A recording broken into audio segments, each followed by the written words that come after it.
that we have. Asking is the first thing. It opens the door. Free will is there, but you got to get the door open, and that's what you do by asking. Sometimes we don't know what to ask for. You could just say, I'm here. Help me. I'm not sure what I should be asking for. Let me know you're around. It can be something as simple as that. It can be, send me a sign. And signs come in many ways, shapes and forms. They can come through numbers, they can come through birds, they can come through animals. They could come through a stranger walking down the street, someone coming up to you and just giving you a simple smile, and you just know, like you can feel that smile in your gut going, wow, that made a big difference in my life.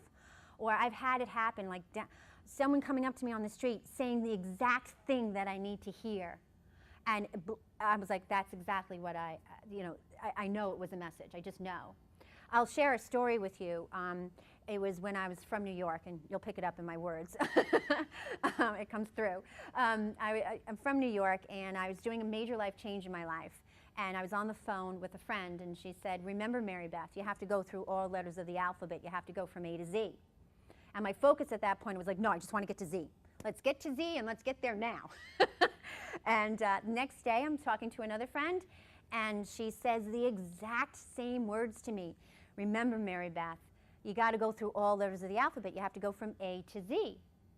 And I'm like, no, I want to get right to Z because it's just so intense that I just heard those words. And again, still focused on the end result. I was trying to get there, and remember, there is no there, because when you get there, there's just a new there.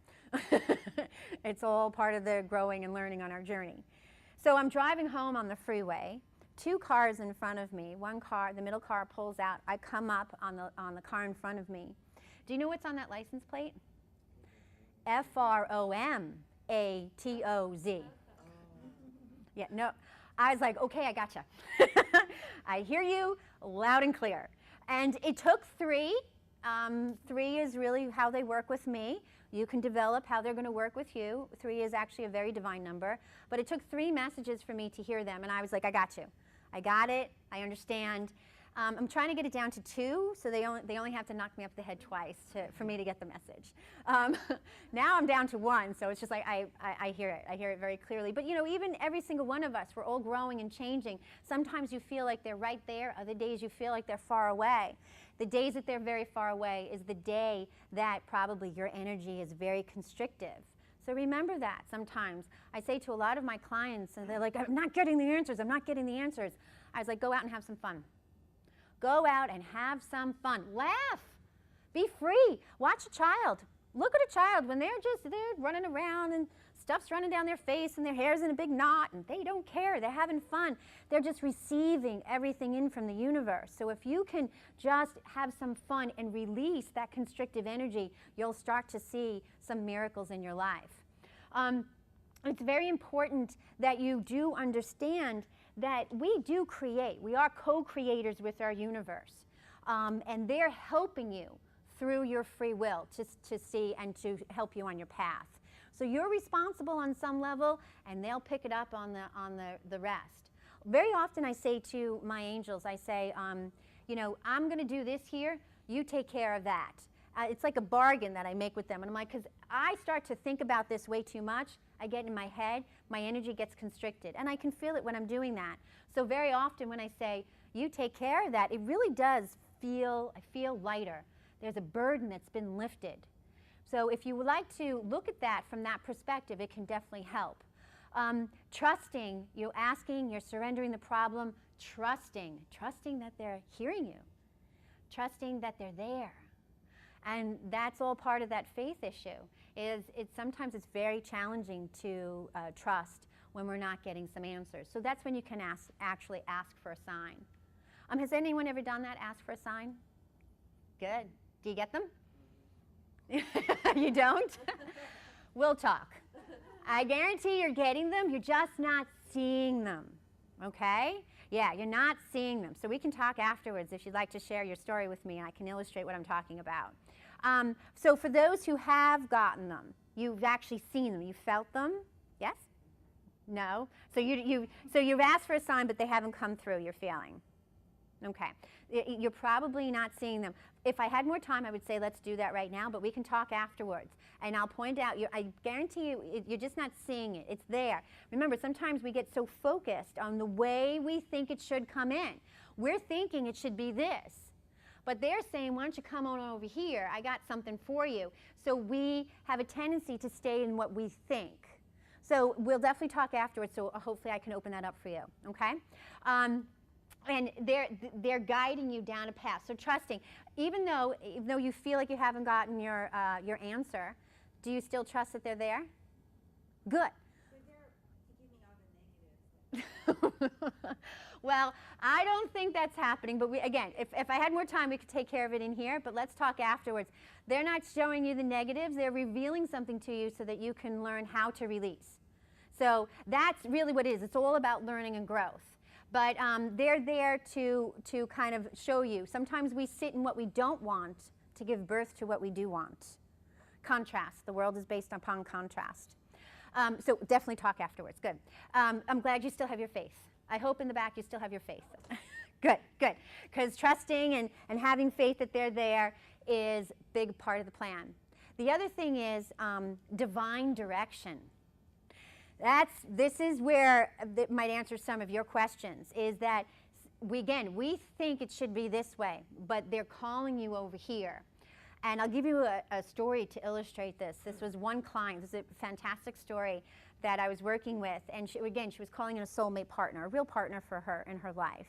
And she was like, I keep getting this feeling I should go to this gym that I pass on my way to work. And I'm like, well, go into the gym. I don't want to join a gym. I was like, you don't have to join the gym, just go in. And she's like, no. I meet her like 2 weeks later. I go, so did you go into the gym? No, but it's like weird. I keep dreaming about that gym. I said, well, maybe you want to go in there. I can't do it for you. And she's like, well, I really, I don't know. I don't like gyms. I don't like the way they feel to me. I said, well, just walk in the door and see what happens. Well, this went on for about 2 more visits. So she had 4, she kept getting this constant message to go into this gym. It's kind of funny at this point, and she was so reluctant, but that's okay. The message kept coming through. It didn't matter. They're still loving her, still guiding her. So finally, I see her for the 5th time, and I said, okay, I'm not even going to ask. She goes, no, ask. I'm like, okay. How did it go? She goes, I went into the gym. I was like, well, this is a good thing. I said, what happened?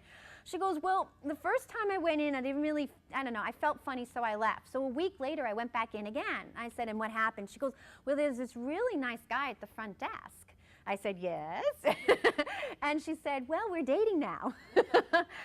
She didn't have to join. She went in to use the bathroom. I was like, fine, as long as they got you in the door. But see, this is how because it was in her way of thinking that it should not be at the gym. I don't want to date someone who works out at a gym. I mean, she was very focused on what she wanted, but this gentleman was just simply there working. They're starting to date, he got a new job, and so things change, things grow, and we're constantly learning new things. So sometimes the divine direction that comes through might not make any sense.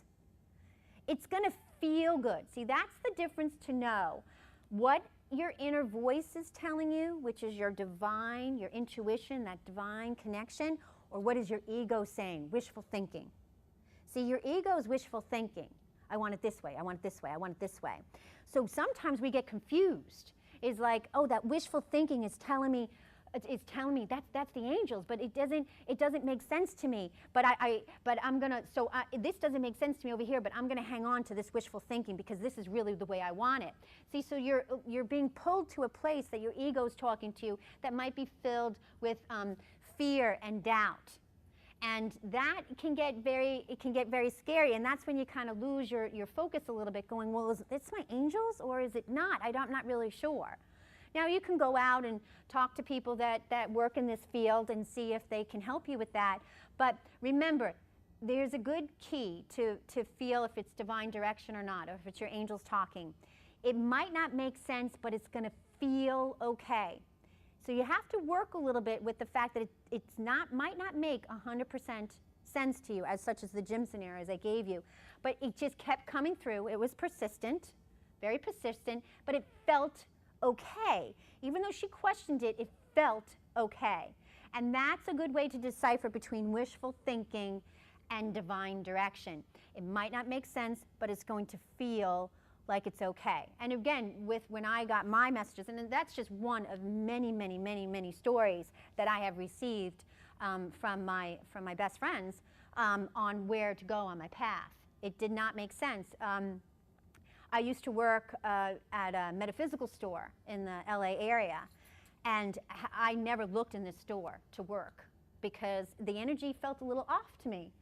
And I was tapping on doors of all these other metaphysical places in the LA area, and every one of them said, no, no, no, no, no. And I got frustrated. I said, well, I don't know. You got to put me where you need me, but I'm not exactly sure. I keep looking at all these different places except for this one store because, again, the energy felt a little bit off. So one day I was in there buying some incense, and I heard very loudly behind me, you should ask. I actually turned around because I thought someone was behind me, and I said, like, ask what? And there was no one there. And I realized, oh, I know where it came from. And then I got the second message as I was buying the incense, you should ask. And I'm like, oh, no, I'm not going to do it here. No. I kept arguing with them in my head. I was like, no. And then I was leaving the store, and I heard again, just like this, you should ask. I was like, okay, fine, 3. I went in, I asked. The manager wasn't there. I spoke to him. I called him up on the phone. And you know what he said to me? He goes, it's funny that you should ask. He goes, we have openings and we never have openings. He said, and I worked there for just about 2 years. Loved it was such a wonderful journey. I loved every second of it. And a very powerful time, and learned a lot, and met so many amazing people. And I found out later that the way they take new readers is only through word of mouth. They don't take anyone in off the street. See, did not make sense, but there was something there. I never even thought of looking there. So I'm going to leave you with that story so that the divine direction you can understand.